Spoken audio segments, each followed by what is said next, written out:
నేను చెప్పబోయే టాపిక్ ఏమంటే ప్యూర్లీ మున్సిపాలిటీకి సంబంధించింది. వాళ్ళు ఇచ్చిన నోటీస్లో కమిషనర్ గారికి సస్పెండ్ చేయాలి అని కంప్లైంట్ ఇచ్చారు. ఎవరు? భీములపల్లి లక్ష్మీదేవి గారు, చైర్మన్. ఆవిడేమో కమిషనర్ గారిని సస్పెండ్ చేయాలి అని కంప్లైంట్ ఇవ్వడము, కాజా గారేమో కమిషనర్ గారు బ్రహ్మాండంగా పనిచేస్తున్నారు, వెరీ గుడ్ అని సర్టిఫై చేయడము. అసలు వీళ్ళలో ఒక క్లారిటీ లేదు. రెండోది, మున్సిపల్ యాక్ట్ 1965 51-1 ప్రకారము 14 మంది కౌన్సిలర్లు ఉంటే మీటింగ్ జరపవచ్చు అని దాంట్లో స్పష్టంగా రాసి ఉంది. 750 పేజీల ఏదో పుస్తకం చూపించి ఫలానా గొప్పగా చదువుకున్న ఆయన అని పుస్తకం చూపిస్తే సరిపోదు. యాక్ట్లో 6వసారి కూడా ఎమ్మెల్యే అయిన మన వరదరాజుల రెడ్డి గారు మిగతా కౌన్సిలర్లతో సమావేశమై, అందులో జనసేన ఒక కౌన్సిలర్ కూడా ఉన్నారు కాబట్టి అప్పుడు నేను ఉన్నాను ఆ మీటింగ్లో. అక్కడ వాళ్ళు ఇవన్నీ కులంకషంగా పరిశీలించి జరపొచ్చు అని మన కమిషనర్ గారితో కూడా చర్చించి, కమిషనర్ గారు అది చెక్ చేసి జరపొచ్చు, ఇది ఆమోదయోగ్యమే అంటేనే మన మురళీ గారిని తాత్కాలిక చైర్మన్గా అప్పుడు ఎన్నుకొని ఈ మీటింగ్ జరిపారు. దాని గురించి మీరు ఎక్కడా మాట్లాడలేదు, ఆ యాక్ట్ గురించి మాట్లాడలేదు. ఏదో పుస్తకం చూపించారు, సరే. విద్య గురించి, విద్యావంతుల గురించి, ఎవరికి ఎంత విద్య ఉందో దాని గురించి, అది ఎవరి విద్వత్తు వారిది, ఎవరి జ్ఞానం వారిది. ఆ విషయం పక్కన పెడితే ఇక రోడ్ల విషయం చెప్తున్నారు. సుందరాచర్ల వీధి రోడ్డు, పొద్దుటూరులో ఇంతకుముందు రోడ్లే లేవా? ఎన్ని సంవత్సరాలు సీసీ, ఆర్సీ, సిమెంట్ రోడ్లు ఇలాంటివి లేనే లేవా? ఉన్నాయి. ఇప్పుడు మీ చైర్మన్, మీ వైస్ చైర్మన్లు గత 10 ఏళ్లుగా మీ ఎమ్మెల్యే కూర్చున్న భవనం కూడా ముక్తార్ గారి టైంలో నిర్మించిందే. ఆయన చైర్మన్గా ఉన్నప్పుడు అడుగుపెట్టి బయటికి వస్తానే ఎదురుగా ఈ గాంధీ రోడ్లో ఉండే మున్సిపల్ కాంప్లెక్స్ కట్టించిందే ఆయనే.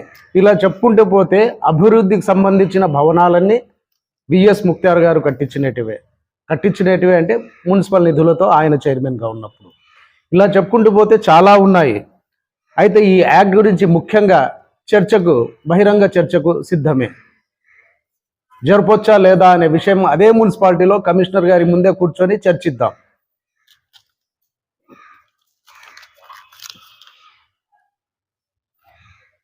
వరదరాజుల రెడ్డి గారి మెప్పు పొందడానికి ఈ ప్రెస్ మీట్ పెట్టారు అని చెప్పారు.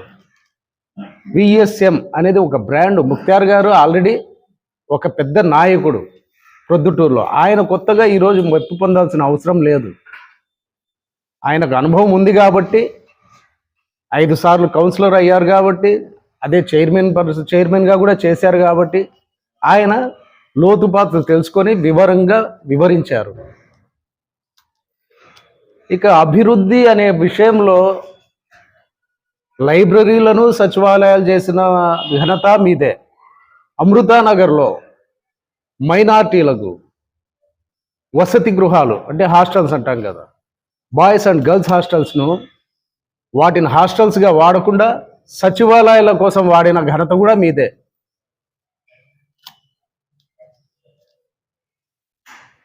ఇక ఈవీఎంల గురించి చెప్పావు. ఏ విజయమైనా ఈవీఎంల నుండే వస్తుంది. 19లో మీ విజయం అలాగే వచ్చింది. ఇప్పుడు ఈ పార్టీకి, ఈ కూటమికి విజయము ఈవీఎంల ద్వారానే వచ్చింది. రేపు ఒకవేళ మీకు వస్తుంది విజయం అని మీ భ్రమలో ఉన్నారు కదా, అది కూడా ఈవీఎంల నుండే రావాలా. మార్కెట్ మేము పూర్తి చేస్తాం, మా ప్రభుత్వం వస్తుంది, మా ప్రభుత్వం వచ్చిన తర్వాత పూర్తి చేస్తామంటున్నారు. పగటి కలలు వద్దు, భ్రమలో వద్దు. మీరు ప్రజల మనసులో ఉన్నారు, ప్రజల మన్ననలు పొందారు అని చెప్పావు.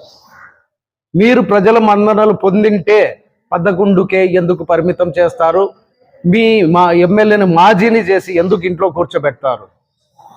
కాస్త ఆలోచించి ప్రాక్టికాలిటీలో ఉండి భ్రమల్లో లేకుండా వచ్చి మీరు మాట్లాడితే బాగుంటుంది అని నేను మీకు మిత్రుడిలాగా సలహా ఇస్తున్నాను.